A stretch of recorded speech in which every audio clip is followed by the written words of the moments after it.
Okay. I move mountains, I move churches, and I glow cause I know what my worth is. Of course. I mean, hey, where are you going?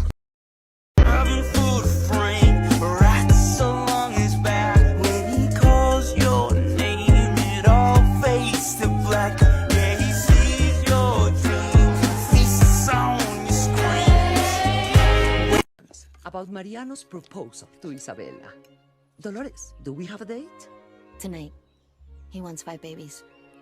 Wonderful. Such a fine... Did you know the Louisa toy can hold everything?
I'm so happy I could eat you up, I really could. You know what I'd like to do, Mr. Toad? What a dream, if the business stays as good, where I'd really like to go in a year or so. Louisa is pretty strong. How does she do it?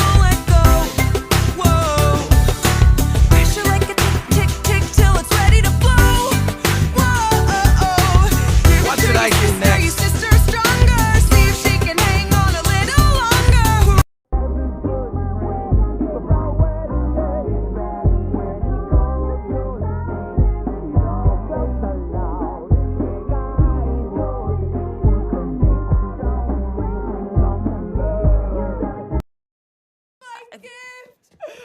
I'm losing my gift! What? Mirabelle and I were having this little talk about me carrying too much, so I tried not to carry so much, but I realized it was putting me behind. I knew I was gonna let everyone down, and I felt really bad, so I was grabbing all the donkeys.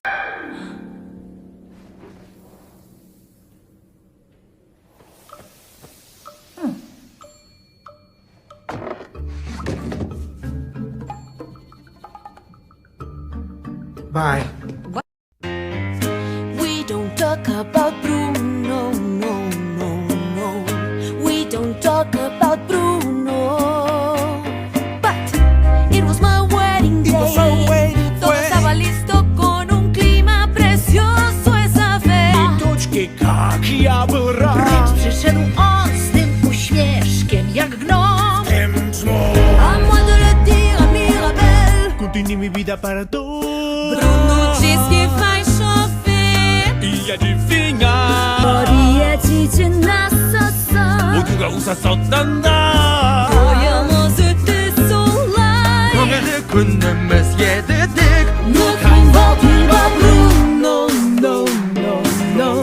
Non si nomina Bruno. 브루노 위에暮らしてた너 샤넬 쇼핑인지 검은 밤에 프람본 아무스면 빈스밀이 상돌로 될소 널 stort konsekvent förvirrad At deg iedereen niet ongewiss steeds dompelen Fullt av profetier, det går snart ikke selv Det er jo at geisen You know what I noticed about the We Don't Talk About Bruno song is most of the people singing it is Pepa's side of the family. Like, yeah, Isabella sings it too, but she just says good things. So I just finished watching Encanto for like the 4th time in a row, but this time I watched it in Spanish. And if you watch this movie and you find these characters' voices to sound familiar, it's because you probably heard them from other shows. Like, for example, everybody knows Mariano is played by Maluma. If you didn't know, well, he's played by Maluma. The most perfect flower in this entire Encanto. The voice actress who plays Mirabel played Carla in The Heights. I'm Chile, Dominic, Rican.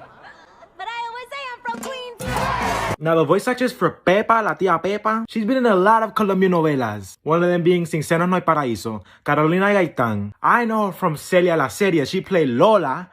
¿Es que tú pensaste que yo iba a ser la misma de Cuba? No, señora. Yo tengo una Cuba aquí encima mío que me rasga todo el tiempo las heridas. Now, the voice actor for Isabela played Maritza Ramos in Orange is the New Black. It's like a fucking dank-ass locker room in here is the worst. Flaca, you have no idea. You have to help me get out. Now, this one was killing me because the dad's voice sounded so familiar, but I could not figure out who it was. We say nothing. Abuela wants tonight to be perfect. To the Guzmans leave, you did not break into Bruno's tower. Agustin is Manny from Handy Manny.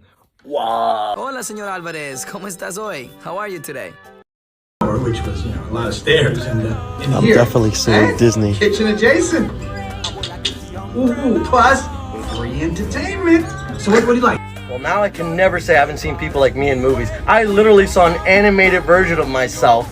They got the look, the awkwardness. Except I don't like rats. What the fuck? Okay, so if you don't know, Encanto came out on Disney Plus yesterday. I watched it last night, and there's something that I want to say about it that I want to see if other people feel the same way. Spoilers ahead if you couldn't already guess. Am I the only one that wishes there was, like, more? Like, I kind of wish that every member of the family, or at least every grandkid, got to have a moment with Mirabel where they revealed their insecurities or basically how their gifts, like, ruin their lives. How Luisa and Isabela got.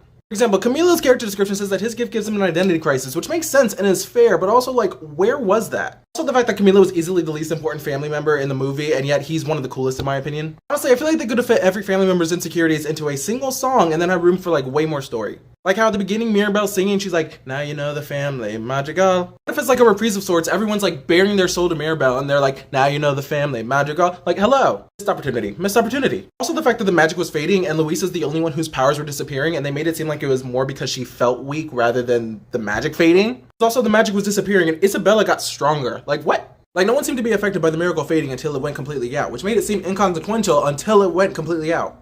This is another thing. No one liked Bruno, but what did he do? His power was to see the future, not control it. He told me it would rain on my wedding day and it made me think about rain and then there was a hurricane. What I'm hearing is you can't control your own power. He told me my goldfish would die and then it did. Things die. Did he kill your goldfish? He told me I would get a gut and then I did. Okay, did you try and stay healthy to prevent that? Or are you healthy and it's like genetics or something? Because Bruno doesn't control either of those. He told me I'd go bald and then I did. Did he shave your head? He just creeped me out. I have nothing to add to the conversation, but he was scary. Okay, what did you do for the entire movie? Because he told me my power would grow and I'd have a perfect life. Okay, everyone, you can continue. What did he do? Okay, I will give you Peppa. I will give you Peppa. But will I give you Peppa? Yes.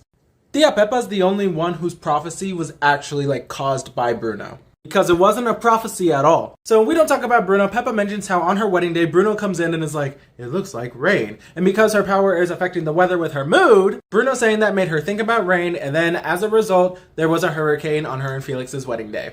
Okay, so at the end of the movie, Bruno does say that that wasn't even a prophecy. He just noticed that she was sweating. Basically, he was trying to make a joke and it backfired horribly. So yes, that one wasn't caused by his power or his prophecies. It was caused by him. But Peppa still can't control her power. She's still the one who made the hurricane because she can't control her own power. I blame them both, but Bruno definitely has more blame in that one. I'm not gonna lie. Honestly, she's the only character whose dislike of Bruno I think is in any way justified. Well, her and Felix. This movie was just beautiful. I'm almost speechless as to what I can even say about it to justify how I feel. I think the thing I love the most about this Disney movie is there is no villain, which is something I would love to see a lot more Disney movies implement in the future. And that it doesn't matter what type of person you are, if you're not even a part of the culture that's represented in this movie, you can still relate to one character in this family dynamic.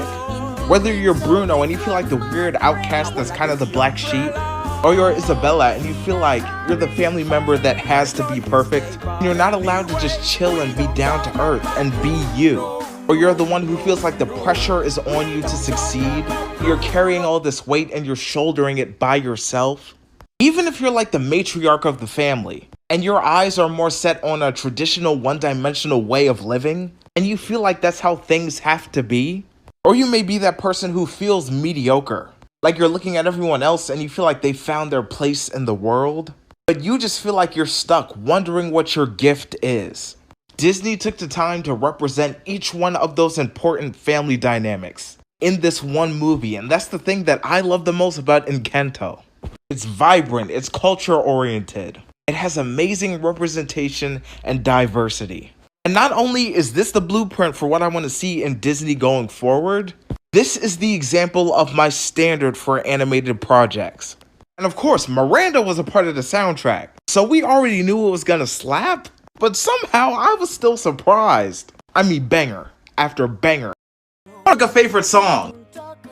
I hear everybody gassing up Dolores and Camilo on that We Don't Talk About Bruno. Nobody talks about my boy Felix with these melodies. Hold up, watch this part real quick. This had my ears ringing. I had to rewatch this like 3 times. Telling this story or mine. I'm sorry, mi vida go on. Bruno says You're not gonna sit here and tell me that my boy Felix was not smooth with that harmony. What's crazy though is in a movie full of bangers like Bruno and Under Pressure, my favorite song was honestly this one. Sigue cambiando. Hay oruguitas. No se aguante más. Hay que crecer, aparte y volver. Hacia adelante seguirás.